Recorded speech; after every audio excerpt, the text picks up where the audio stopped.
It's time for another episode of I Am Northwest Arkansas, the podcast covering the intersection of business, culture, entrepreneurship, and life in general here in the Ozarks. Whether you are considering a move to this area or trying to learn more about the place you call home, we've got something special for you. Here's our host, Randy Wilburn.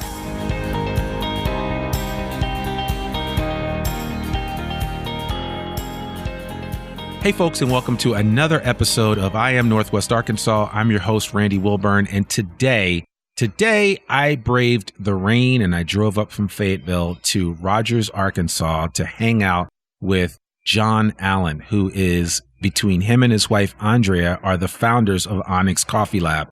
I am in a beautiful reconditioned building right here just off the square in downtown Rogers.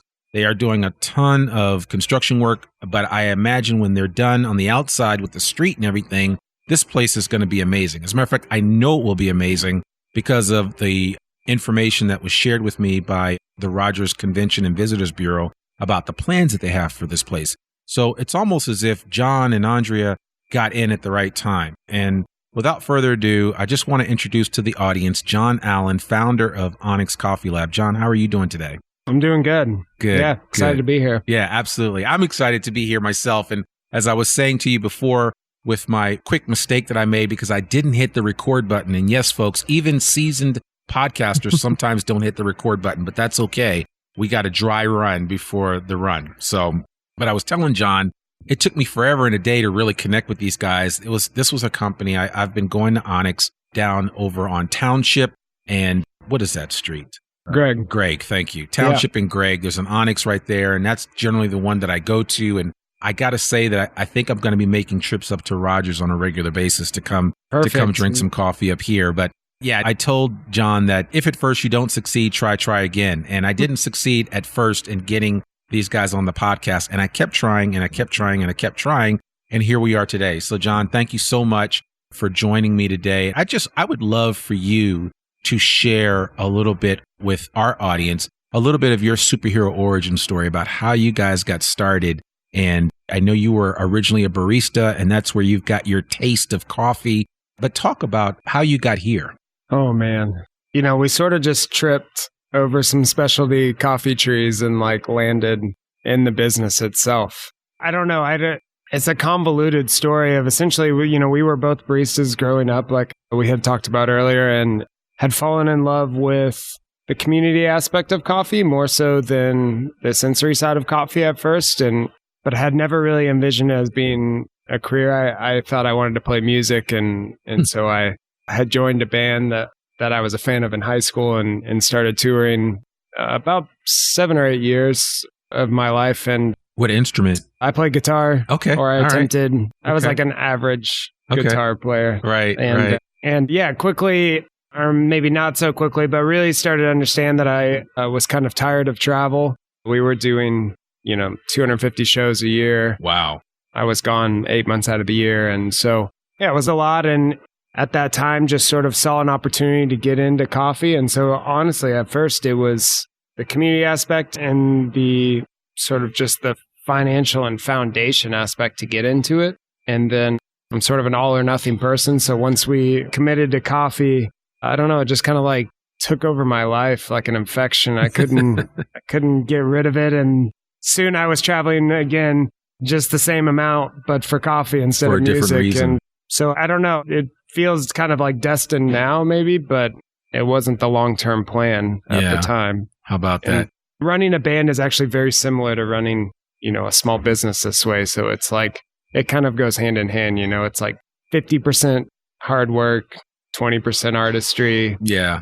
A dash of luck and a dash of right timing. And it's no different than the music industry, really. Yeah. Well, I would say that certainly it was no accident that you got a chance to cut your teeth with a band. And now look at where you are. When I look at this, I would call it a gleaming edifice, this building, this community. Because it's funny you use the word community, and we'll talk about the sensory piece of coffee in a minute. But you have a certain clientele that comes here to Onyx, right? I mean, there are people that appreciate coffee, that appreciates the care and the time and the effort that you put into this. I mean, it's an art form, if you will. Yeah. And we were talking a little bit earlier, and I was, I was kind of throwing out my knowledge of great places that I experienced. And then you kind of threw right back at me when we started talking about some of the places in the Bay Area that I spent a lot of time at like Cafe Strata and the French Hotel, which by the way, was really interesting because I used to go to the French Hotel in the morning and have coffee and sit there with Eldridge Cleaver, who wrote Souls on Ice, who was a Black Panther. And it was kind of an interesting dynamic cool. And it was right across the street from Alice Waters' restaurant, Chez Panisse. Yep. And I mean, you had all these juxtaposed, different things pointing at the same place, but everybody got around coffee. There was something about that, there is something about the coffee shop. I mean, it was immortalized in Friends.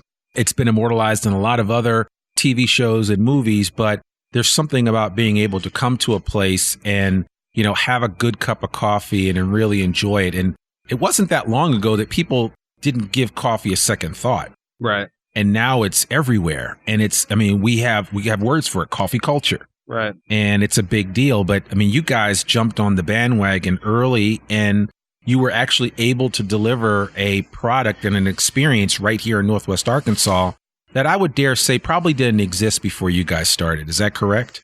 I mean, I'm not counting Starbucks. That's the elephant in the room. Everybody, but there's a Starbucks everywhere. But no, yeah. I mean, I think that was the goal, at least, was to, I mean, really, when we set out with Onyx, we wanted a cafe or a brand, or we wanted coffees that were representative of us, that were a little more aggressive and lighter roasted and sort of a community around coffee people. I mean, the funny thing about Onyx is that we are, and even to this day, our market is coffee people. Right. It's not, I mean, it's great that the cafes are full and that we have customers and that you or the college student or the yoga mom or whoever ends up being in there, right, that they come. But like at the end of the day, we market ourselves to baristas, to cafe owners, to coffee producers, to the industry itself. Like that's who we are. Yeah. We're coffee people. And so we wanted a space for coffee people that weren't there for anything else. Yeah. I guess. Absolutely. No, that makes perfect sense. I think,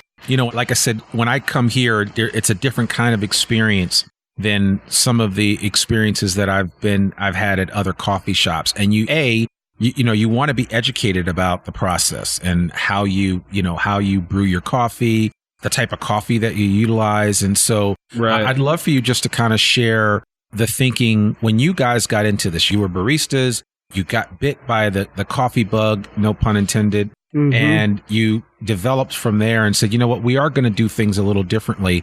But what kind of took you on that trajectory that said, you know what, we're gonna go deep in this? Like you said, you talked to me about Ethiopia before and the fact that you've traveled there, and I mean, you've brought coffee in from all over the world.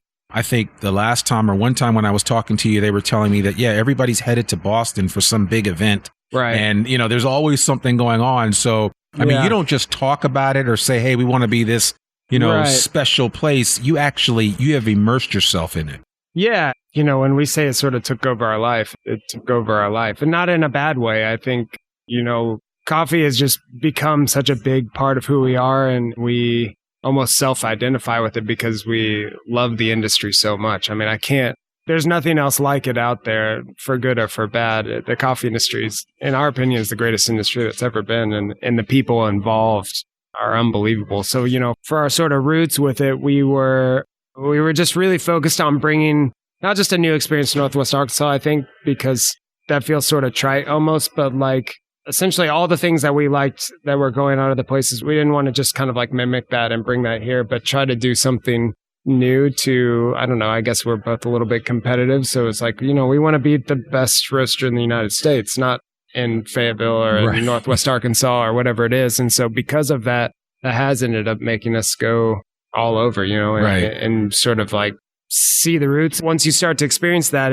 it sort of changes you from the inside out, right? That you start to, you spend a month in Colombia or you stay with a family on the farm and you start to kind of understand the struggle, and then you want to tell that story because you want other people to appreciate that story, and then you want them to appreciate the fact that they took a risk on some rare coffee variety, and this is why it tastes this way. And like you just kind of like, it just snowballs into this thing that you can't control anymore. Yeah. Yeah. I don't know. That's a terrible way to put it. No, it is. I have another word for it. I call it an all-consuming fire. Okay. Yeah. I mean, that to me would be that it just, because I can see the passion that's coming out of you as far as you talk about this. And certainly, I mean, you've got to be excited for what has been, but, how do you shepherd all of this and bring in people that can help you grow this business and really be something special?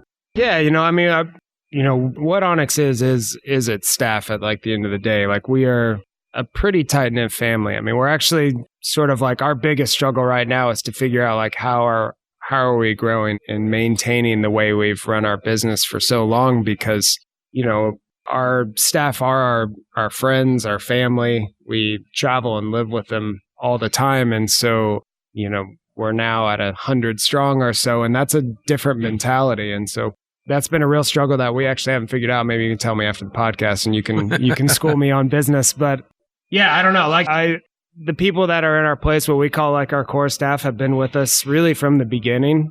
What year was that? And that was in 2012. Okay. Wow. So it's only been 7 years. Right. Yeah. And we had a roastery prior to that called Onyx Coffee Roasters, which I had started 4 years prior, which was really how I cut my teeth sort of in the industry. And we still run that company today as sort of a quality control to Onyx, and really allows us to do what we do because it gives us an outlet for all our mistakes. Yeah.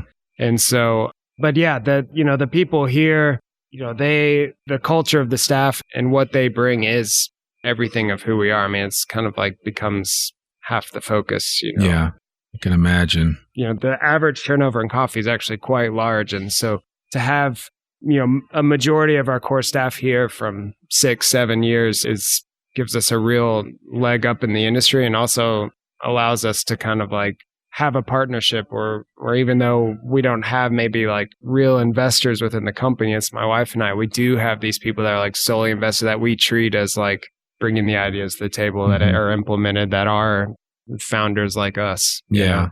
Well, it obviously sounds like you operate from more of a collaborative environment. It's not just everything flows down from John and Andrea.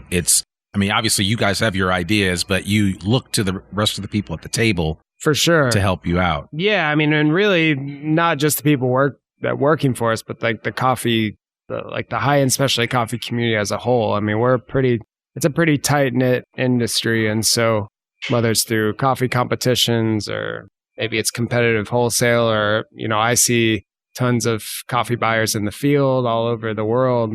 While we're competitors, we also become friends, and we learn from each other, and we sort of give and take. And really, I think high-end specialty coffee is still, while it seems maybe like it's pop culture now, we still have a bit of a like little brother aspect, or we feel like there's a chip on our shoulder, and that, rising waters will rise all tides. And so we all sort of still want to push each other and like really put coffee to the forefront, because in our mind, it's still devalued in the public's eye, Yeah, no, it definitely is. I think, you certainly bring a different appreciation to coffee, and you have created an atmosphere where people just want to kind of come in and see what it's all about. Maybe they weren't a coffee drinker before, but now they're like, yeah, I go to this Onyx place all the time, and I feel special when I come in here. So now I'm learning a little bit more about coffee. Because, I tell people all the time, if people laugh, and my she'll come and visit, and, she's like, go buy me some Folgers. And I'm like, Folgers? Right. You gotta be kidding me. Right. I mean, that's like heresy. But, some people just don't understand, and that's okay. And I'm not throwing my mom under the bus. I'm just saying that, there's coffee and then there's coffee. Right. And I think you guys are trying to create a different experience with it. And you've gone to great lengths, like you said, to identify the best coffee available. And that's basically taking you all over the world. You said Ethiopia. Where else have you been? Yeah. So recently, this last year, I've actually hired someone to help me buy. So I've been traveling a little less, which is honestly really nice because we have 2 children now. But right. Before, I was about 4 months on the road internationally. And so it was a lot of work in East Africa. So Kenya, Ethiopia, Burundi. We would travel through Rwanda and the Congo, but never bought any coffee. Always struggled to find specialty coffee there. And then Colombia is a big staple for us as a brand. So we probably make 5 or 6 trips a year to Colombia. Colombia is the only country with a year-round harvest. Right. So is that just because of the climate? Yeah, there's so many different little microclimates within Colombia that we can always go to a different region and find fresh coffee. Okay. Otherwise, most countries all have one harvest, right? And so when you see Kenya on the menu 12 months out of the year at your local Starbucks, like at some point you're drinking 11-month-old coffee. Like whether you know it or not, it's just the reality of harvests. Yeah. So in South America, it'd be Colombia and Peru, and we continue to go to Brazil, although we don't buy coffee there yet. And then Central America, it's essentially everywhere from Honduras, Guatemala, Costa Rica, Panama, Nicaragua. Okay. Yeah. We don't actually currently buy coffee from Nicaragua, but I go to Managua every year. Okay. To the auctions to taste coffees, and then we just haven't purchased it yet. Yeah. And exporting from Nicaragua right now is sort of a nightmare, but we probably don't have time to talk about that. But but those are our main sort of areas. There's like sort of 8 origins that are all sort of signifies what we think grows sort of the highest in coffee. And there's a whole grading scale with coffee, right? Every coffee has a score from, essentially 0 to 100. And that determines its value on the market until it comes past sort of like an 86. And then it's more like capitalism where the producer will tell you what he thinks the coffee's worth and so forth. And that's where Onyx's floor is. So we buy 86 and above coffee, which we have set for the last about 5 years and is what we think is the highest like floor in the industry, or at least in the United States for sure. Okay. All right. Yeah. And I think that is, and that brings up a good point because I know, obviously your price point's a little higher than some other places, but we're far too damn expensive. We get those emails all the time. For a cup of coffee, right? That should be, I think people in their minds, they still see coffee 5 cents. Right. And that's the challenge. That's what you're struggling with. Yeah. It's almost annoying because like what other product that's grown, 10,000 miles away by a team of 50 that's like highly labor intensive that then has to like, be processed, exported, imported, roasted, brewed, and then sold in a cup should be $1. Like the economics are like baffling. Yeah. Well, people make the same arguments about wine. It just doesn't. Yeah, but I think that, with wine, it's like, wine's like our older brother of coffee, right? So like we're always like looking at wine and we're like, yeah, people value wine. Like they at least. Why don't they value there's coffee? Like this understanding at least that, right? If like when we, like it blows people's minds that we just released a rare varieties box set that sold out in 18 hours, which was awesome for $75, which is, it's not honestly that expensive for a rare varieties type of thing. And the amount of feedback is sort of like, at least locally, is a bit like, I can't believe someone would pay $75 for a pound of coffee. Yeah. And I get it in a way, but and that's not something we preach that like, hey, you should drink this every day because that's not the economics either. Right. It's just that it's okay to have multiple tiers and to be accepting of that, right? Because there's a lot of hard work that goes into these things. Yeah. Well, I think, you have your daily grind, no pun intended, that you use. And then you have your stuff that you pull out on special occasions when you have somebody over. And I think if people look at coffee like that, then it makes sense that, okay, I get this special kind. So I'd be curious to ask you, because I always wonder this. From a freshness perspective, if I were to buy that special that you just mentioned, how long should I expect that to last? If packaged properly. I think a month you're good with that. After that, like the complexities and some of the aromatics will start to dissipate a little bit and extraction would become a little bit harder. But, realistically 2 months you'd still be okay. After that, it would start to really degrade pretty quickly. Somewhat depending on the variety of coffee and where kind of like the denser coffee is, the longer a shelf life it sort of has.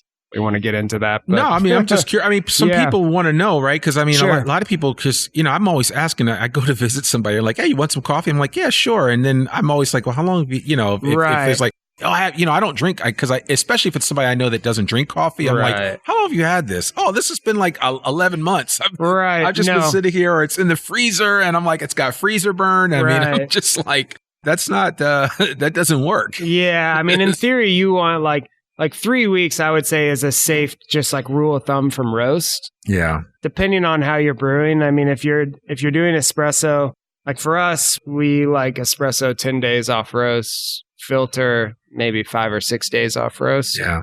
And then But, there's a little bit of play there depending on what you want, as long as you know that it will sort of change and it'll extract it differently. So it'll actually become more like a little bit sweeter the longer it ages, and a little less acidic. But then some of the like special floral notes and stuff will start to dissipate pretty quickly. But it's almost like thinking, because I mean, that's never been my mentality, but it's almost like you should never like bulk up on coffee because correct. You should treat it like a loaf of bread or milk, and it's got an expiration date, and this is really only going to be good in this window. Yeah, strangely enough, like a majority of what we sell leaves the state, right? Like 95% of what we roast leaves the state of Arkansas.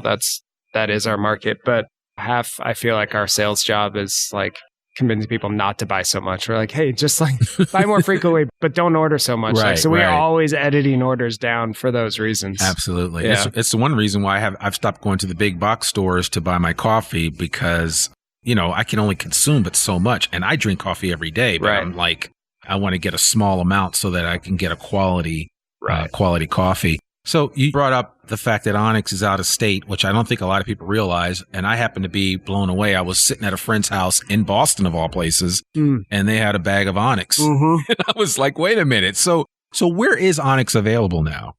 So Onyx is, we roast. Our main business, like I kind of talked about earlier, is like we are focused on coffee people, right? So our main business is roasting for other high-end cafes like around the country. So we're in all 50 states and all the different islands of Hawaii if you want to go visit.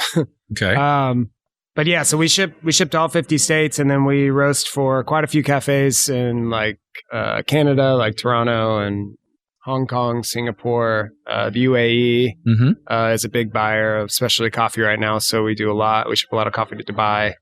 And then I would say within the portion of that is like a direct to consumer. So through either our subscription model or just buying from our e-commerce site, that we ship, totally worldwide, kind of everywhere. But a bulk of what we do is wholesale to other cafes, to other baristas or owners to serve our coffee. And those are sometimes different offerings than we have even in the stores. Oh, really? Yeah. Okay. So we roast around 10,000 pounds a week or so. Wow.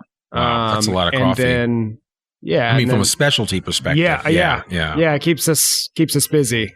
Like Dakota just flew to Columbia today to work on some fresh harvest. So that's what's so great about having someone. How long will he be there? He'll probably be there about 6 days, really, just to meet with a few cooperatives and a couple of producers we already work with. Okay. Cup through 200 or 300 coffees and hopefully buy 4 or 5 micro lots and when will that coffee end up here? That will end up here from Colombia. It'll take about 45 days. Okay. Unless he's cupping what would be called like type samples, which is like a preview of the harvest sort of. And then depending on the way that coffee was processed, it may need to stay at origin a little bit longer. Okay. Yeah. Wow. So talk to me. When I came in here this morning, you were doing they said it was a sensory experience. Yeah. So what is we're that? just cupping. Just cupping. Yeah. So cupping is like the term used for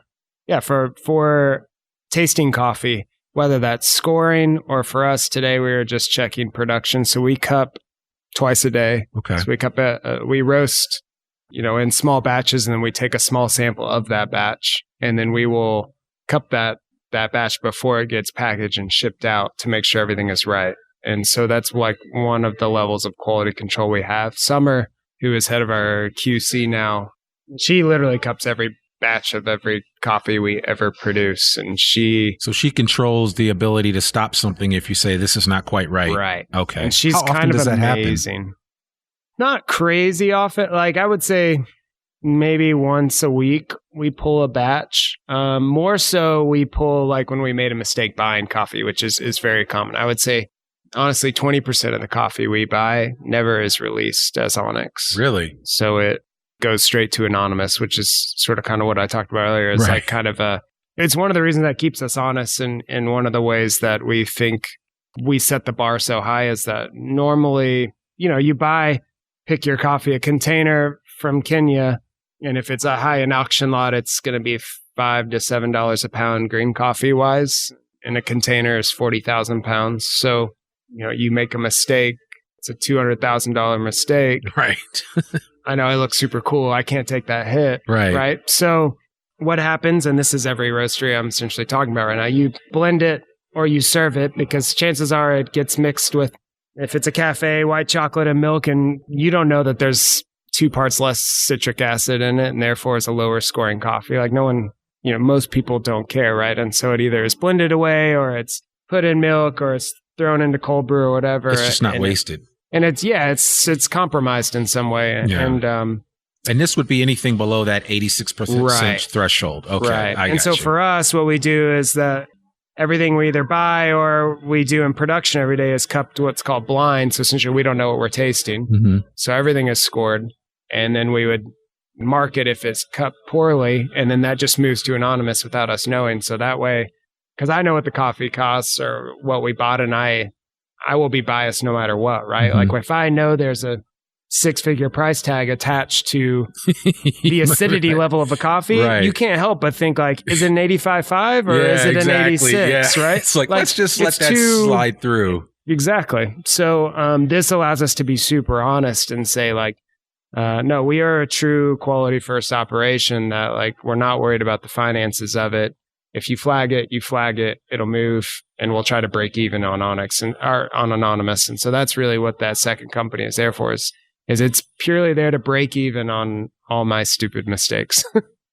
Well, I love that. I think the coach of the Pittsburgh Steelers, Mike Tomlin, says the standard is the standard. That's right. You're never going to deviate from that. And there's a reason why companies that are successful, that have historically stayed true to whatever their roots are, there's a reason for that. And certainly you guys, even in your 7 years of being in business, you have found a standard and you're living by that. And you've created an outlet. I mean, that's what Anonymous is for, that allows you to still not let things go to waste. So, and that's a nice setup. Thanks. Yeah, it's worked so far. I mean, we're pretty open about it, and I think it does give confidence to, especially like the other people in the industry, our suppliers that are interested in what happens, where do the compromises go? Because if you're in the industry, they happen somewhere, right? No one hits a home run every time, and so we just like being really open about, hey, this is what we do with our mistakes, and you don't have to stress about it. Yeah, no, I love that. Yeah. So I mean, obviously, what's, if you could see, I mean, I'm just, for the people listening to this audience, I mean, if you could see this place, I mean, it's got exposed brick. I mean, it reminds me of something in Tribeca in New York City. It's got that feel. I mean, you've got somebody working on a mural behind me that's probably going to be really cool. What's next for Onyx? What are you hoping to accomplish?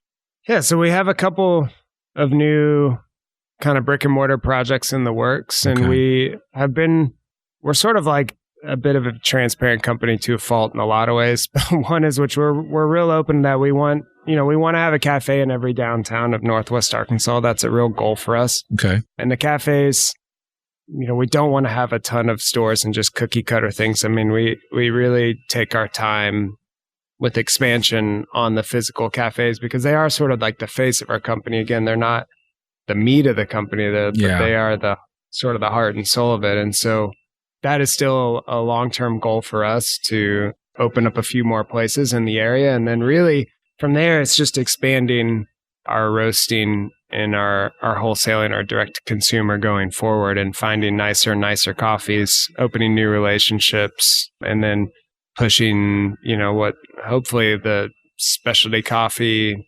bar even higher and higher. So that's, we said it earlier, but we want to be known as the best roaster in the United States. That's something we're really pushing for, and not just be known from a pride standpoint, but that's what we want to be too, because we're a believer in specialty. I mean, we don't have enough time, but I'd preach the specialty coffee gospel all day long about how I don't think, I don't know, it's not a popular thing to say, but if your coffee is not semi-expensive, or at least what you might think is expensive, like, it's probably not ethical, and it's probably inducing a whole lot of terrible things that you don't want to know about. And you're really speaking to the whole fair trade, right? I mean, or just... Yeah, even within that, I mean, fair trade is I want to get a bunch of people in trouble with it, but even the statement fair trade is really funny, right? Like, you hear that, or maybe, I don't know, your sister shares some Facebook article where she probably only read the headline anyways of some like poor child that's on a farm, right? And so we just think we're doing the world good when we buy the fair trade coffee at Costco for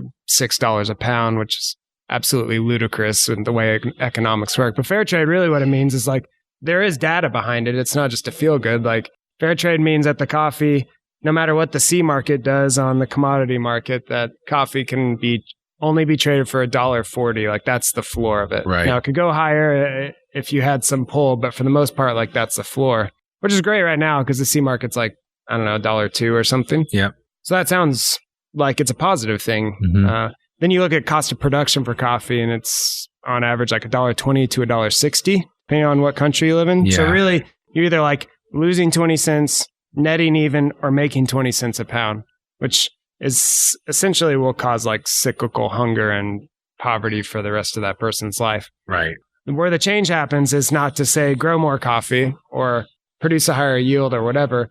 If we can meet with a producer and take their cupping score from an 82 to an 86 based on drying techniques, fertilizer, certain things in agronomy, things we've seen at other places going on, that coffee will sell for $4 a pound because it's good.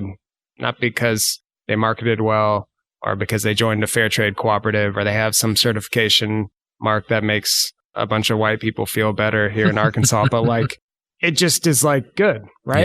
Yeah. Like, what a weird thought that like quality things make more money. And so, yeah, so like specialty coffee is, when you look at it as a whole, and this isn't a line statement, like specialty coffee is the only ethical coffee you could ever buy. It's also like the only real way that you're going to survive growing coffee. Right. And there's a real crisis with that, like not in a weird shock factor, but like if you look at Colombia, you can go to the Federation, which is the government controlled coffee association. It is the most tax dollars for Colombia. So it's the strongest party essentially there. You have to pay 6 cents a pound to export out of Colombia. They have a lot of data. The average age of a Colombian coffee producer right now is 64 years old. Because most coffee producers are generational, which is great. Their son or daughter took over the farm and their great-grandfather was a producer and their great-great-grandfather was a producer. And it turns out that after you see 5 generations in poverty and you can go invest in computers, you don't really want to take over the family farm in Nariño anymore. And so a decade from now, we're going to be in this thing that we all love, that we all take for granted. Like there's going to be some issues. I mean, are people like yourself and others that look at coffee the way that you do trying to band together to see how you can help solve it? Or is it just a fact of we just need to continue to keep buying as much as we can? Oh, no. Yeah, there's a lot of people. I mean, we are definitely not the only torchbearer of something like this. You know, the Specialty Coffee Association of America, which is the largest coffee association, that's probably one of the reasons we were in Boston last time. They move their meeting every year, but there'll be 500,000 people that go from all over the world to try to promote high-end specialty coffee because of a lot of reasons, because it's good business. People like the sensory side of it. I mean, who doesn't like drinking good coffee? But also because it is the future of coffee. Like, specialty coffee is only the top 10% of all coffee produced, but it's the most profitable and it's the only one that doesn't keep producers like in cyclical debt, right? And so anything that we do, you see people do later. Like and that's probably the most responsible thing of specialty is it's not like we could triple in size and we wouldn't make a dent in coffee in reality. But what our influence is, and I'm talking specialty coffee as a whole, is whatever we do now is what Starbucks will do 8 years from now, right? Like we've all been roasting very light for a long time. They introduced blonde roast 8 years ago, right? Yeah. I mean, that's great. And now you can taste the quality or the lack of quality that's in the coffee because the lighter you roast, the less you taste of the roaster and the more you taste of the coffee. Right. But those things are good too. In that, like,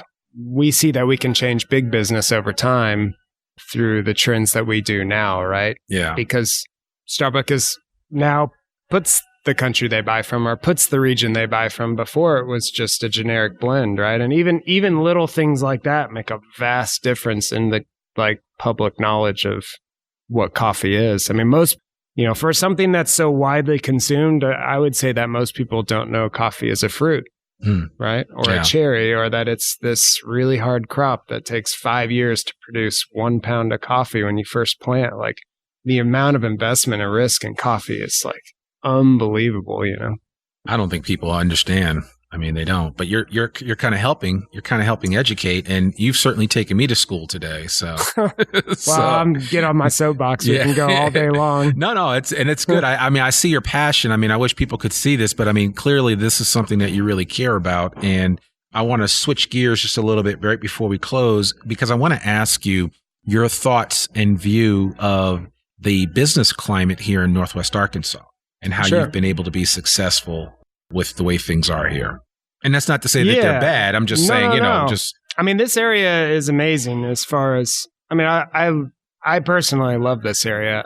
I also think it is a bit of a haven for entrepreneurs in that, you know, technically we started anonymous in 2008 with, you know, the financial crisis. I mean, we were in a bubble here in Northwest Arkansas compared to the rest of the country, right? And so that has really, I think, given us a leg up on a lot of things over time. And one thing that I like about the area is that people are, community is maybe the wrong word, but like they're very supportive, even competitors. And I think there's a tight-knit bond between the small businesses that have made it here or medium-sized businesses or whatever you want to call it that have banded together and really helped. And, you know, there's obviously like the 3 big guys in the room all the time with like their puppet strings doing things. And, and I can appreciate, you know, like what, I don't know if I'm allowed to say the word Walmart on it. Like I can appreciate what they've done. And at the same time, like totally poke fun at them all day long, which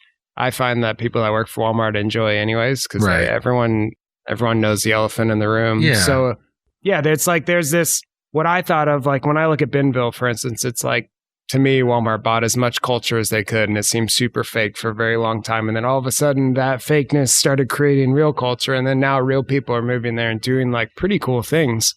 And so maybe their long-term plan worked. I don't know. Like, well, I think the story is still being written.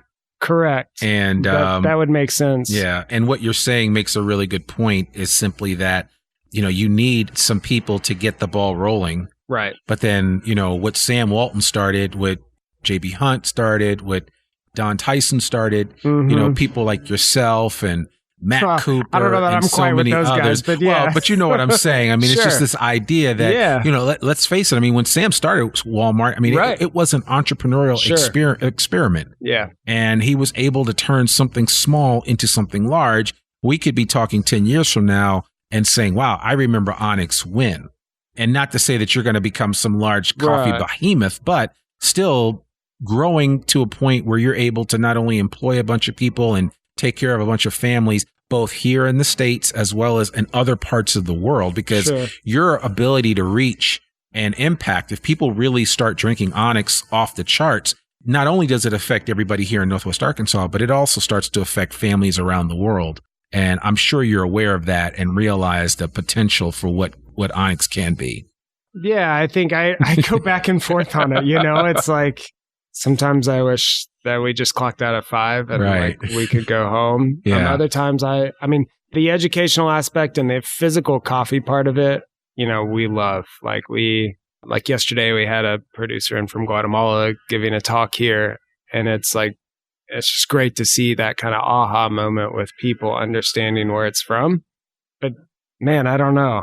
Sometimes it's like you just want to be done, and like I just want to move to Medellin and call it a day and move to South America and go chill. I don't know.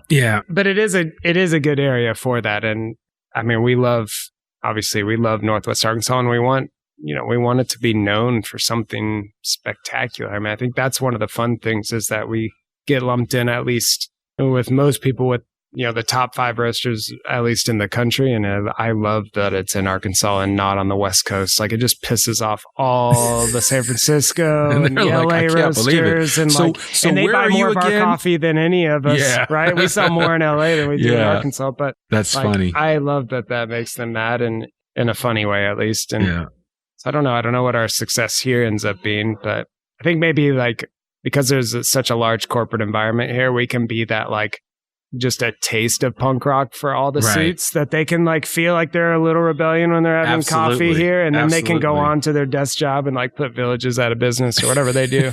But like they can at least have their cup here and feel like they're still connected somehow. Yeah, no. And I'm all for it. Let's keep it Have at going. it. Let's keep it I going. just ruined your podcast. No. but- I love that. I mean, that's the whole idea with the podcast. Like I said, is it's a long form interview, and it gives people a chance to be real. You know, somebody told me the other day that they really enjoyed my podcast. They were on KNWA or one of the other stations for a show, and they were like, Yeah. we only had 3 minutes to Right. talk about it, but you obviously can go a lot deeper here. And, you know, somebody can listen to this while they're running and really get a chance to have a greater appreciation. Maybe they're already a customer of Onyx, but they now look at Onyx at a whole different level. Because I know I do. I thought I knew enough. I've read a lot about you guys, but Yeah. I just wanted you to kind of, you know, take me to church today, no pun intended, on coffee. And you Yeah. did. And so I really appreciate it. And thank you. And certainly as you close out, what does, you know, the best coffee roaster do in Northwest Arkansas when you're not drinking coffee?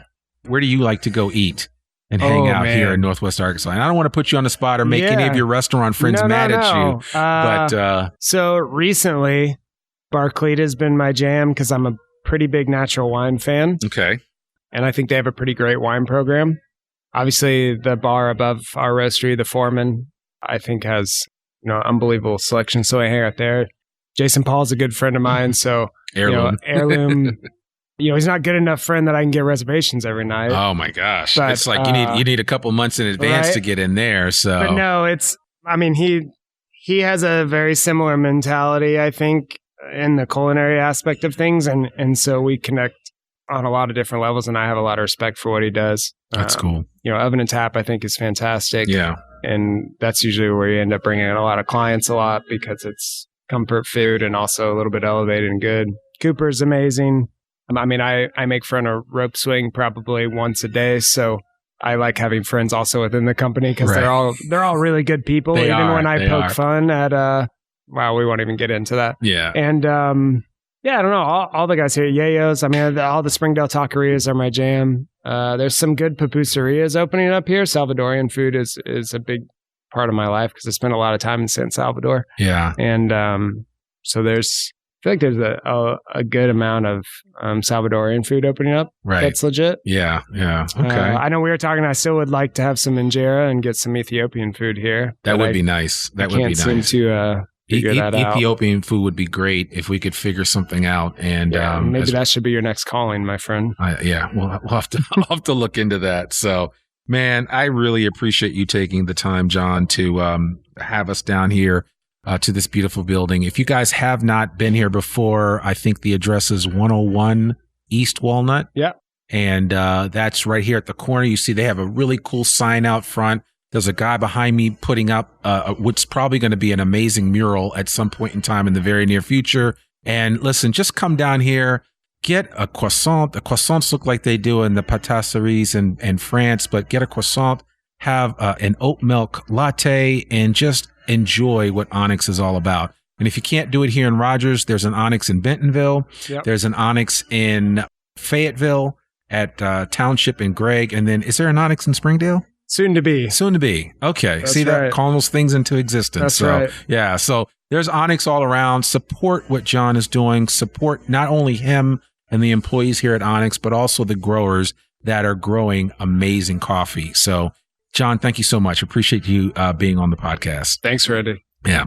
Well, folks, there you have it. John Allen, Onyx Coffee Labs. Just really an amazing guy, a wealth of knowledge. I hope you really enjoyed this episode of I Am Northwest Arkansas. Like I said, John took us to school today and gave us a proper education on coffee, what it means to drink good coffee. And from now on, if it's not 86% or higher, I'm not even interested in it anymore. I'm looking at coffee. Matter of fact, I've got some coffee in my pantry that I'm throwing away as soon as I get home, and I'm going to buy some new coffee from John. So I want to support what they're doing, and certainly their story is still in the early stages. So we hope you enjoyed this episode of I Am Northwest Arkansas. And again, remember, we bring and bridge the intersection of business, culture, entrepreneurship, and life here in the Ozarks.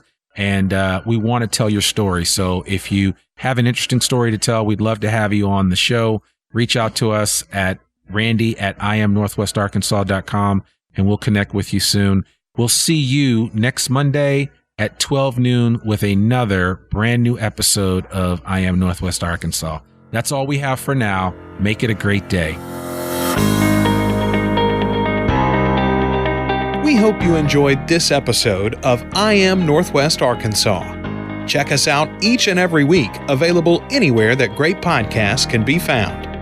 For show notes or more information on becoming a guest, visit IamNorthwestArkansas.com. We'll see you next week on I Am Northwest Arkansas.